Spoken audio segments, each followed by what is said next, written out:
महाभारत में कई रहस्य हैं जिन्हें लोग विभिन्न तरीकों से विश्लेषित करते हैं। यहाँ कुछ प्रमुख रहस्यों में से कुछ हैं। एक, कौरवों और पांडवों के बीच संबंध। महाभारत में कौरवों और पांडवों के बीच कई रहस्यमय संबंध हैं, जैसे कर्ण का असली पिता कौन था और क्या कारण था उनकी अपनी माता से उनकी परिचय न कराने का। दो, द्रौपदी के 5 पति। एक और रहस्य है कि द्रौपदी के 5 पति कैसे हो सकते हैं और इसके पीछे क्या कारण थे।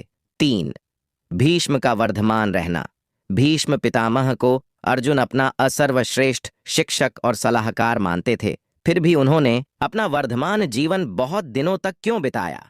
4, गीता का असली संदेश। भगवद गीता के अनेक रहस्य हैं, जैसे अर्जुन के सामने धर्म युद्ध के समय भगवान कृष्ण का वास्तविक संदेश क्या था।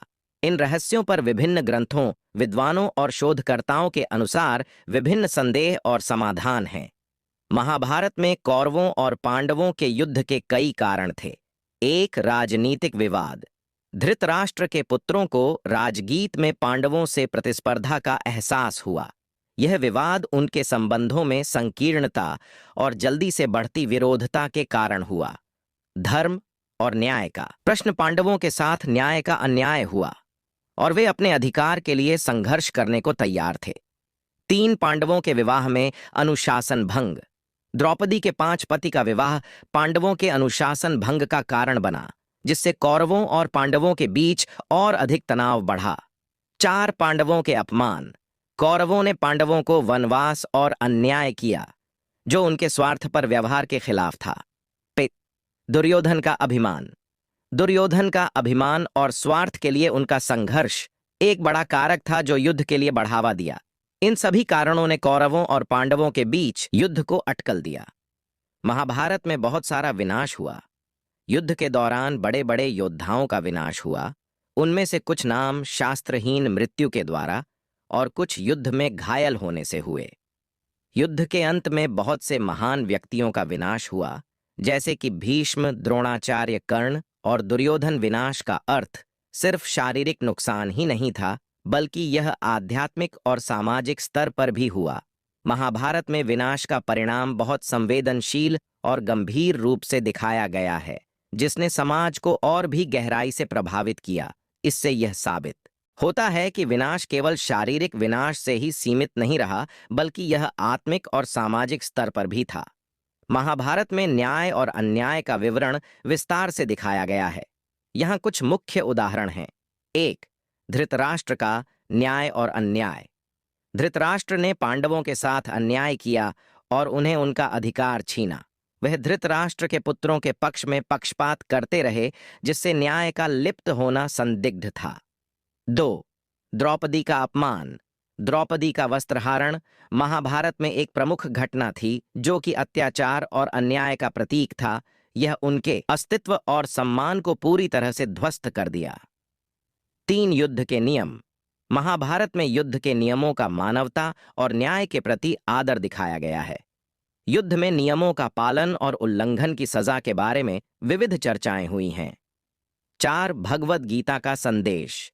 भगवद गीता में न्याय के महत्व को उचित ढंग से प्रमोट किया गया है, साथ ही वह अन्याय के खिलाफ स्थिति लेने की प्रेरणा देती है। यह जीवन के नियमों और धार्मिकता के प्रति सच्ची प्रतिबद्धता की महत्वपूर्ण उपदेश देती है।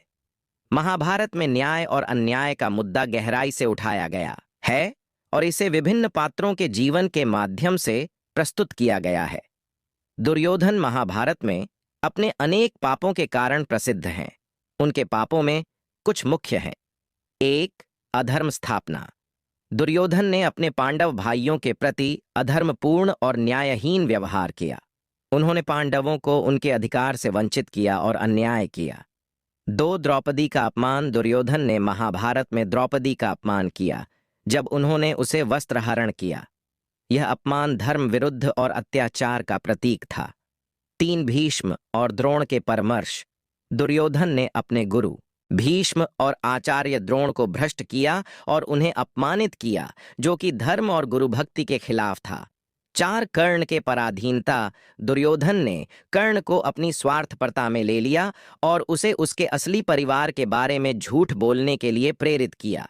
5, अन्यायपूर्ण युद्ध। दुर्योधन ने अन्यायपूर्ण युद्ध के लिए अपने प्राणों की भी अभिलाषा की, जिसने अनगिनत जीवों की हत्या की और अनेक परिवारों को विनाश के रास्ते पर ले गया। इन पापों के कारण दुर्योधन को महाभारत में अंत में नाश का सामना करना पड़ा। दुर्योधन के पुण्य कम होते हैं, लेकिन वे कुछ संदर्भों में प्रकट हो सकते हैं। महाभारत में कुछ उनके कर्म उन्हें कुछ पुण्य फल प्रदान करते हैं। एक, धर्म और साहस की प्रशंसा। दुर्योधन महाभारत में अपने धैर्य और साहस की प्रशंसा के पात्र हैं। वे अपने स्वप्नों और लक्ष्यों के लिए अपराजित थे और अपने उद्यमों में निष्ठापूर्वक लगे रहे। 2, मित्रों का सत्कार। दुर्योधन अपने मित्रों का सत्कार करता था और उनके साथ सामंजस्यपूर्ण संबंध रखता था। उनका दोस्त कर्ण उनके लिए अत्यंत महत्वपूर्ण था। 3, धर्म के प्रति समर्पण। वे अपने धर्म के प्रति समर्पित थे और अपने कर्तव्य का पालन करने के लिए प्रयत्नशील थे, हालांकि उनका धर्म अधर्मपूर्ण था। यद्यपि दुर्योधन के पुण्य कम थे और उनके पापों के विपरीत उनके अनेक गुण और कार्य थे, जो कुछ संदर्भों में पुण्य का रूप धारण कर सकते हैं। दुर्योधन के महापुण्य के उल्लेख महाभारत में सामान्य रूप से कम हैं, क्योंकि वे अधर्मपरायण और अन्यायपरायण थे। हालांकि कुछ विशेष प्रकार के समर्थन और पराक्रम में उनके कुछ गुण उन्हें पुण्य के प्रतीक माने जा सकते हैं। 1, साहसिकता। दुर्योधन की साहसिकता और उनका अद्भुत पराक्रम कई बार महाभारत में उल्लेखित है। वे युद्ध में बहुत साहसी और समर्थक थे। 2, मित्रता।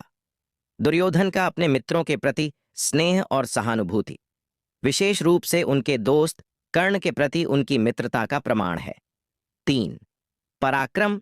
वे एक महान योद्धा थे और उनकी योद्धा भूमिका का महत्वपूर्ण स्थान है। महाभारत में यद्यपि ये गुण दुर्योधन के महापुण्य के समर्थन में प्रस्तुत किए जा सकते हैं, लेकिन उनके पापों की भारी गिनती में ये गुण केवल एक छोटा सा हिस्सा बनते हैं। उनके पुण्य के बारे में अधिक स्पष्ट जानकारी महाभारत में नहीं मिलती है।